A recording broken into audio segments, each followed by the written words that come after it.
Hello people, ഒരു കാര്യം ചോദിക്കട്ടെ, നിങ്ങൾക്ക് ലഡുവാണോ അവലോസുൻ്റെ ആണോ കൂടുതൽ ഇഷ്ടം? എന്താ ഇപ്പോൾ ഇതും നമ്മളും തമ്മിൽ ബന്ധം എന്നല്ലേ ആലോചിച്ചേ? പറയാം.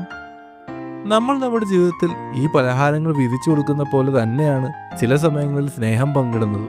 ഒരു ലഡു എടുത്ത് പിച്ചി പിച്ചി കുറച്ച് അവനും കുറച്ച് ഇവൾക്കും കുറച്ച് അവർക്കും ഒക്കെ എളുപ്പം കൊടുക്കാം. കടയിലുണ്ടാക്കിയ ഒരു അരിയുണ്ടയോ എള്ളുണ്ടയോ കടിച്ചു പൊട്ടിക്കാതെ വേറൊരാൾക്ക് കൊടുക്കാൻ വലിയ ബുദ്ധിമുട്ടാണ്, അല്ലേ? എന്നാൽ പറ, നിങ്ങൾ ഇതിൽ ഏത് രീതിയിലാണ് മറ്റുള്ളവരെ സ്നേഹിക്കുന്നത്?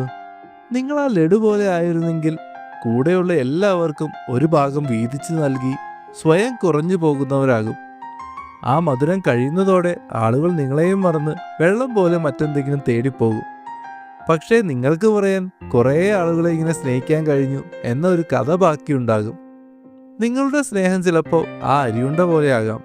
പെട്ടെന്ന് ആരോടും ഒന്നും പങ്കുവെക്കാത്ത ഒരാൾ. എന്ത് ചെയ്യാൻ, തന്നെ ഉണ്ടാക്കിയത് അങ്ങനെയായി പോയില്ലേ? എന്നാലും വേണ്ടപ്പെട്ട കുറച്ചു പേർക്ക് വേണ്ടി എന്ത് ത്യാഗം സഹിച്ചും സ്നേഹിക്കാൻ അവർ തയ്യാറാണ്. തീരെ മനക്കെട്ടിയില്ലെങ്കിൽ അവർ പൊടിഞ്ഞു പോയനെ എന്ന് നമ്മൾ മനസ്സിലാക്കണ്ടേ? അപ്പോൾ അവരങ്ങനെ ആയതിൽ അത്ഭുതമൊന്നുമില്ല.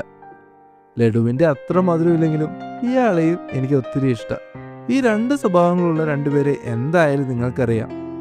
എനിക്ക് അവർ രണ്ടുപേരെയും ഒത്തിരി ഇഷ്ടവുമാണ്. ചിലപ്പോൾ തോന്നും പാകത്തിന് മയത്തിലുണ്ടാക്കിയെടുത്ത ഒരു ഉണ്ണിയപ്പം ആയാൽ കുറേ പ്രശ്നങ്ങളൊക്കെ മാറുമെന്ന്. പക്ഷേ ഉണ്ണിയപ്പത്തിന് ലഡുവിനെ പോലെ സ്നേഹിക്കാനും അറിയില്ല, അരിയുട്ടയെ പോലെ ശകാരിക്കാനും അറിയില്ല. ഇപ്പോൾ അവർ ശരിക്കും ആരാണെന്ന് നിങ്ങൾക്ക് പിടികിട്ടിക്കാണും.